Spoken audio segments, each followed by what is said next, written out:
आषाढ सुरू झाला की आपल्याला वेळ लागतं ते तळण्याचे पदार्थ बनवायचे. त्यातल्या त्यात कापणे आणि धपाटे. ही कापणे आणि धपाटे अगदी घरोघरी बनवल्या जातात आणि घरोघरी तळण्याच्या पदार्थाचा सुगंध येतो. आज आपण बनवणार आहे कुरकुरीत धपाटी आणि खुसखुशीत धपाटे. हे धपाटे 15 ते 20 दिवस टिकतात आणि याला तुम्ही तिखट पुऱ्या पण बनवू शकता. आणि तुम्ही प्रवासाला जेव्हा 4-5 दिवसाच्या प्रवासाला जात असाल तर त्यावेळेस तुम्ही ह्या पुऱ्या घेऊन जाऊ शकता. तर चला पटकन या रेसिपीला सुरुवात करूया. नमस्कार सर्वांना. आता सध्या आपल्याकडे आषाढ सुरू आहे आणि पहिले लोक काय म्हणायचे की मला आषाढ तळायचा आहे. आषाढ तळायचं म्हणजे नेमकं काय करायचं आहे? तर आषाढामध्ये आपल्याकडे कापण्या आणि धपाटे बनवायची प्रथा आहे. आता मी कापण्या तर बनवल्या आहेत, तर आज मी तुम्हाला दाखवणार आहे धपाटे. तर मग चला पटकन बनवायला सुरुवात करूया. आता त्यासाठी लागणारं साहित्य याच्यामध्ये आपल्याला 3 वाट्या गव्हाचं पीठ घ्यायचं आहे.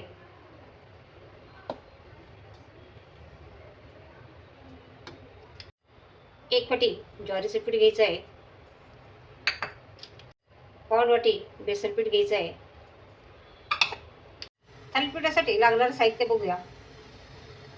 8 ते 9 हिरव्या मिरच्या घेतल्यात, 1 चमचा जिरे घेतलेले आहे, 10 ते 15 लसणाच्या पाकळ्या घेतल्या आहेत, अर्धा चमचा ओवा घेतलेला आहे, पाव चमचा हळद घेतलेली आहे, कसुरी मेथी घेतलेली आहे, चवीनुसार मीठ घेतलेलं आहे, कोथिंबीर बारीक कट करून घेतलेली आहे. घ्यायचं मिक्सरचं भांडं आणि याच्यामध्ये घ्यायचं आहे आपल्याला ठेचा तयार करून. तर त्याच्यामध्ये हिरव्या मिरच्या घालायच्या आहेत, जिरं घालायचं आहे, लसूण घालायचं आहे आणि ओवा घालायचा आहे आणि याचा आपल्याला ठेचा बनवून घ्यायचा आहे.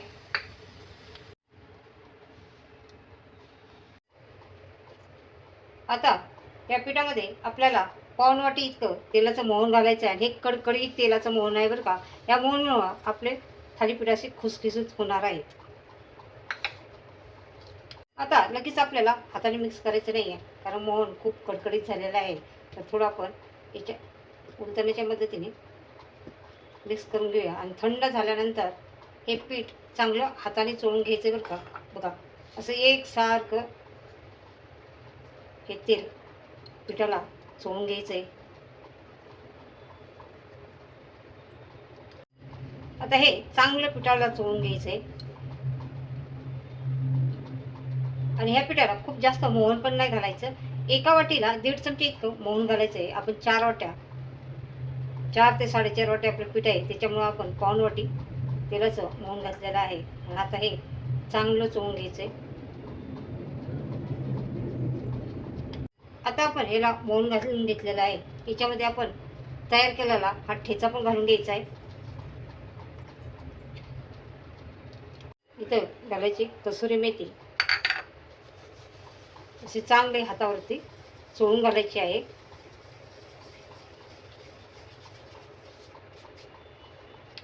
इथे घालायची बारीक कट केलेली कोथिंबीर आणि ही आपण पाव चमचा घेतलेली हळद. हळद खूप जास्त घालायची नाही आहे, कारण हळद अशी पटकन करपते.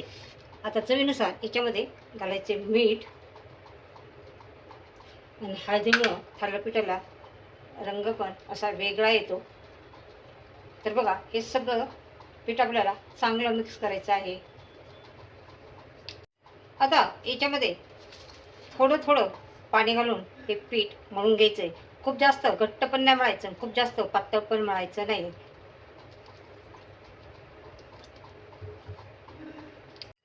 आता आपला आटा मळून झालेला आहे. आता ह्याला आपल्याला थोडंसं तेल लावून एक 10 मिनटं इतकं हे आटा भिजायला ठेवायचा आहे. खूप जास्त वेळ ठेवायचा नाही आहे. आता 10 मिनटं पूर्ण झालेलं आहे. पीठ चांगलं भिजलेलं आहे. बघा किती सॉफ्ट पीठ झालेलं आहे. आता आपण नेहमी जशा पुऱ्या करतो असे छोटे छोटे गोळे तोडून छोट्या छोट्या पुऱ्या लाटू शकता. पण मी असं एक गोळा तोडून घेणार आहे चपातीच्या आकाराचा आणि हा लाटून घेणार आहे. आता हे लाटताना थोडंसं आपल्याला गव्हाचं पीठ लावायचं आहे. खूप जास्त लावायचं नाही, या हलकं हलकं कसं लावायचं आहे. आणि हे लाटायचं आहे. आपण चपाती कशी लाटतो तसं. आता तुम्हाला ही धपाटी जास्त कुरकुरीत पाहिजे असेल तर जास्त पातळ करा आणि खुसखुशीत पाहिजे असेल तर आपण चपाती लाटतो तेवढे लाटायचे आहेत आणि थोडेसे मऊ पाहिजे असेल तर चपातीपेक्षा जाड लाटायचे आहे. पीठ पण अगदी जास्त लावू नका.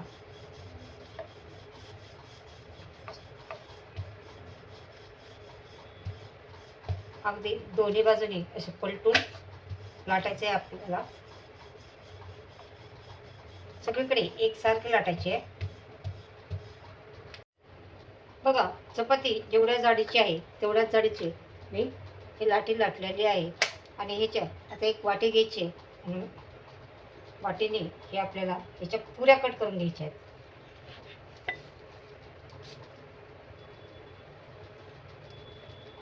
तुमच्या आवडीनुसार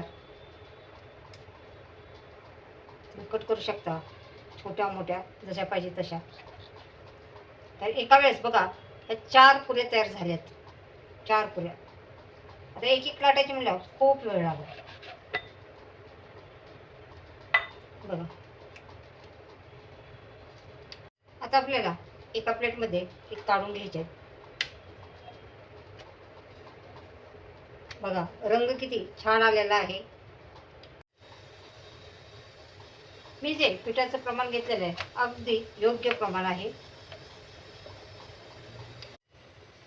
15 ते 20 पुऱ्या मी करून घेतलेल्या आहेत. आता आपण या तळून घेऊया. तेल गरम करायला ठेवलेलं आहे. तेल आपलं चांगलं गरम झालेलं आहे आणि ह्याच्यामध्ये आपल्याला सोडायचे आहे धपाटे. आणि ह्याला तुम्ही धपाटे पण बनवू शकता आणि तिखट पुऱ्या पण बनवू शकता. तेल आपलं परफेक्ट गरम झालेलं आहे. बघा,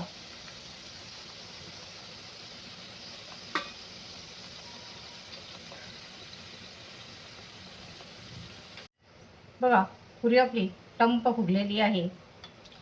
मस्त कलर आलेला आहे. आता आपण पलटी मारून घेऊया. बघा, खालच्या बाजूने पण छान कलर आलेला आहे. बघा, मस्त कलर पण झाला आहे आणि खुसखुशीत झाली. बघा, आवाज कसा येतो. 3-3 पुऱ्या तुम्ही सोडू शकता.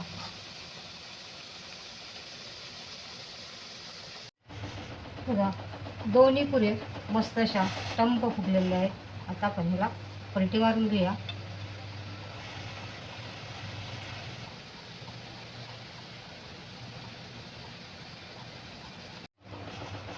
दोन्ही बाजूने मस्त असं खरपूस तळून घ्यायचं आहे. अशा गोल्डन कलर घ्यायचा आहे. बघा, आवाज पण किती छान येतोय. मस्त. बघा, मी 2 प्रकारचे धपाटे तयार केलेले आहेत. याला तुम्ही तिखट पुऱ्या पण बनवू शकता.